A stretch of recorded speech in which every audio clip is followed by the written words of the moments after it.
Hello guys and welcome to a brand new country for me. We are about to spend a few days here in Kuwait exploring everything it has to offer, checking out some of the sites, and that includes our first one here of the Kuwait Towers. So come along with us and we're going to check out everything this country has to offer.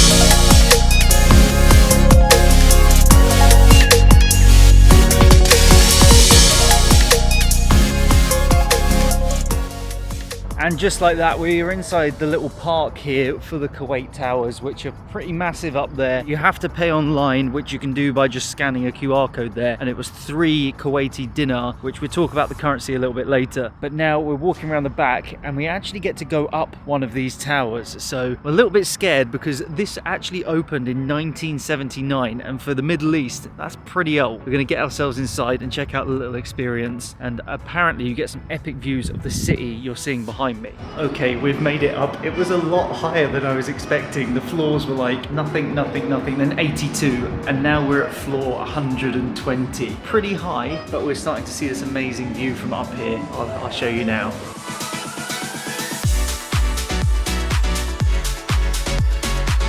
And just behind here, where we're on sort of the beach marina side of Kuwait here, there's actually a water park just down there, and it looks like a pretty good one, to be fair.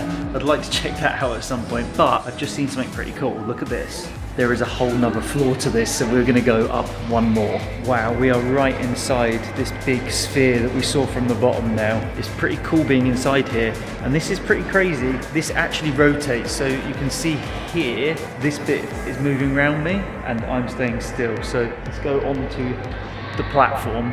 This is pretty cool. You can see we're above the other tower, which we first saw there. It's pretty high. I'm normally not the biggest fan of heights, but it's kind of worth it for these cool views of Kuwait City. Oh, there's also a little cafe around here where you can just sit and chill with these tables. Let's have a look. And as I said, we have a full cafe up here with some goodies. I need a coin and I have no cash here. Okay, but they do have these little lookout bits where you can, what are they called? Telescope type thing? Binoculars, that's it. And we are 187 meters in the air right now. So even these massive towers of Kuwait City look pretty small when in line with us actually. But I've had some cool views and I'm gonna head down because this is a little bit sketchy now. We made it back down and the lift is kind of slow, which I don't know if is a good thing because it's going down 120 floors or it just freaks me out a little bit. But we've come down, there's the gift shop and the really nice gold lobby. Not a huge amount of options here in the gift shop. Some mugs and things which I'm going to pass on, but I do need to find a magnet later. Oh, there's magnets right here. This might be the time. It's pretty cool. There is this whole park just underneath the big towers behind me. Nice and relaxing. You still have to pay the 3 dinar to get inside. But up next, we are heading to a traditional Kuwaiti market, which I'm quite excited for because I want to get some food as well. I have just ordered myself an Uber to Souk Al Murabiya or something like that. I've probably got the name wrong, but I'll bring it up here. It is about a 10-minute drive from here and the Kareem is costing me 1.5 dinar, which is the minimum they can charge you, so fair enough. We just passed the Grand Mosque on our way here and I've jumped out the Uber to walk the rest of the way. It's not an Uber, it's a Kareem, because I'm starting to see the full market here. So we're going to check out, it's kind of like a traditional Arabic souk, similar to all the other ones in Dubai, Saudi, Oman, blah, blah, blah. Let's see how this one is any different. And we need to find someone where to get traditional Kuwaiti food.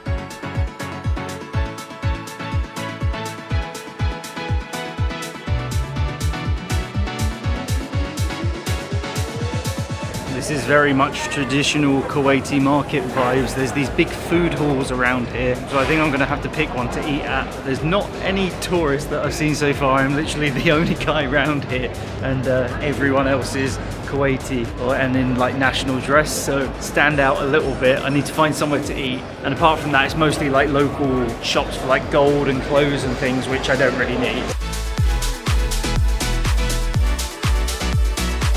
So I asked the guy what was the most Kuwaiti dish they have, and I have this sort of half chicken and rice, kind of similar to like Saudi style, which we're gonna give a go now.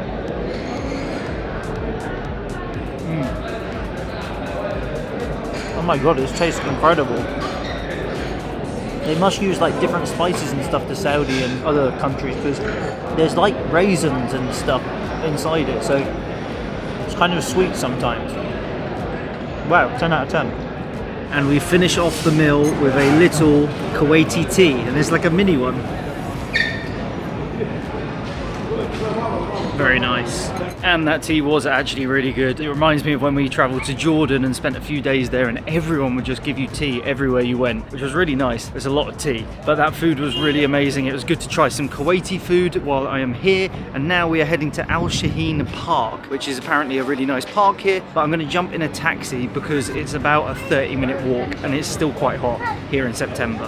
Kareem took about 45 minutes to come and get me, but we are now at Shaheed Park. So I have had a little walk around this park so far, and you can see the skyline of Kuwait City just behind me. I've seen a Starbucks, and it's pretty busy here for a evening in September. It's still about 30 degrees out here at night, but I have actually been in Kuwait for a few days already, so let's have a little chat. And don't forget to subscribe for more cool adventures like this one. So I was saying earlier about the Kuwaiti dinar, which is actually the strongest currency in the world, which is pretty crazy. So 1 dinar is like $3.27 or 12 dirham or rial, and it's quite hard to try and convert that in your head as you're going, but that dinner, for instance, was 3.75 dinars, so that's like 45 dirham or so pretty good. And it was really cool checking out that souk. And the money in Kuwait actually comes from oil, as I'm sure a lot of you know. It has the 6th largest oil reserve in the world, followed by the UAE with 7th, and actually Saudi Arabia has the 2nd largest oil reserve in the world. And the Kuwaiti people I've interacted with over the past few days have been really friendly. An older man stopped me in the mall and we sat and had a chat for like 5-10 minutes. He actually telling me about a house he owns in Mayfair, which very nice for him. And even just waiting for my Uber just then, a guy just stopped me. We had a nice chat. He even offered to show me around, and I said, don't worry, I'm going to go to the park and then I'm going to bed. But very friendly people. And this for me actually completes all of the GCC countries. I've now been to all 6 of them. I think it's 6,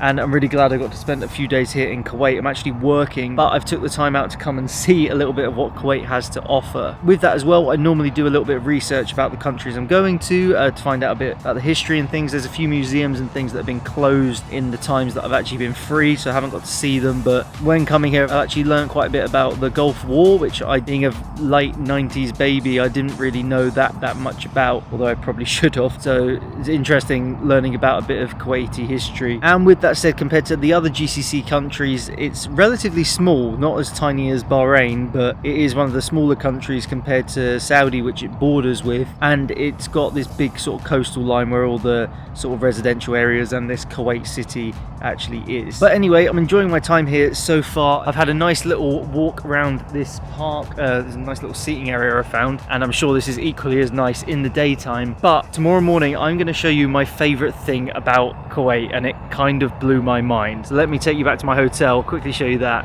and then tomorrow we're going to check it out. And that being said about the other GCC countries, if you're at all interested, I have a whole playlist up there with a load of YouTube videos over the years of Oman, Saudi, Qatar, everything. So go and check them out, and let's grab our final Kareem of the evening.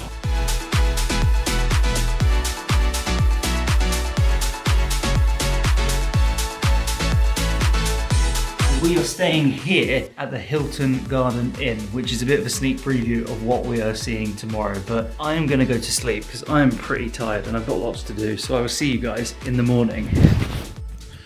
Good morning and welcome to the Hilton Garden Inn. I'll give you a little room tour quickly. It's a pretty nice hotel actually. It is a standard Hilton. We also went down for breakfast this morning, which is included and was really good. But this hotel has something a little bit special, because if you leave your room, walk down the hallway, walk through the lobby and head down here and head down this hallway, you will see that we've left the hotel just here and we are inside the Avenues Mall, which is one of the craziest malls I have ever been to. I'm going to show you around and explain this whole massive indoor place. So this mall is either the 2nd or 3rd largest mall in the world. It is massive. I've spent a couple of days walking around here and I don't think I've even seen all of it, but there's loads of cool little things in this mall as well. There's this like lift that is a circle in this massive open bit, so this is crazy. Let me just go on it.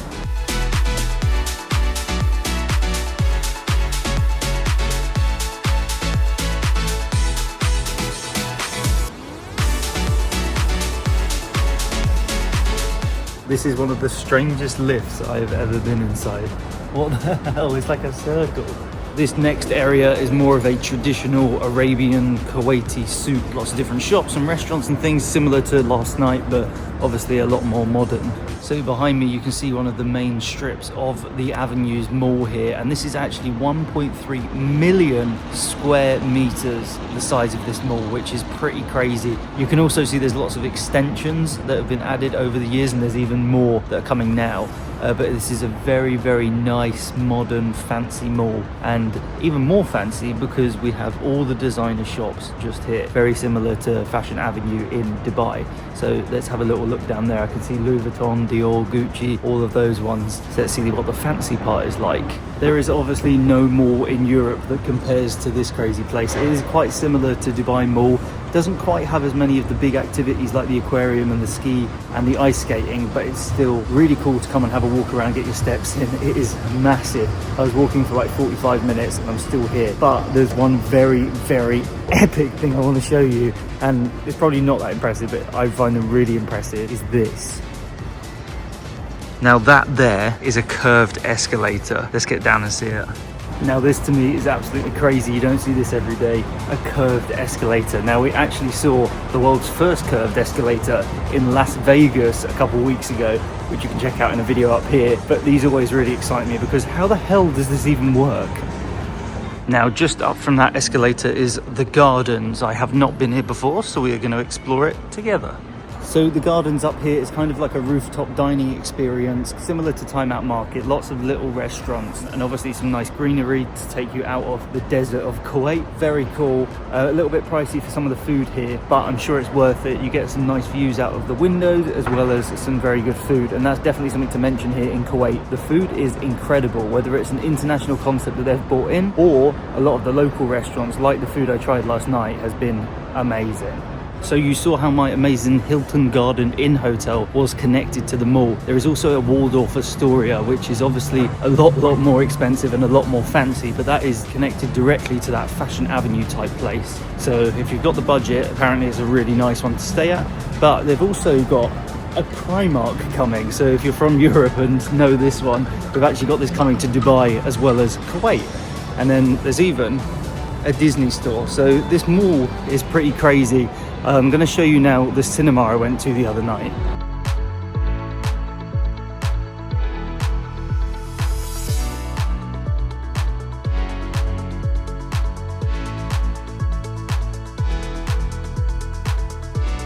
So that was the Avenues Mall. Now it's always important in these massive Middle Eastern malls to look up because it's pretty impressive that it's so big and there's like all this different architecture and stuff and it's all AC. It is pretty incredible. And then I went to the cinema the other night. It is just like a normal Vox cinema. I went to the Max screen, which was pretty cool. Massive, but cool that it has this like LED as you go up there. And opposite that there is Pick, which is actually a Kuwaiti brand that we have in Saudi as well that do really good coffee, ice cream, food, all that stuff. So all that good stuff. So they're really good. And then I ended in Toby's Estate, which is one of my favorite coffees. I always get the iced hazelnut latte and it is 10 out of 10. But that is the Insane Avenues Mall. That is a 10 out of 10 on par with Dubai Mall, minus a few of the activities and things.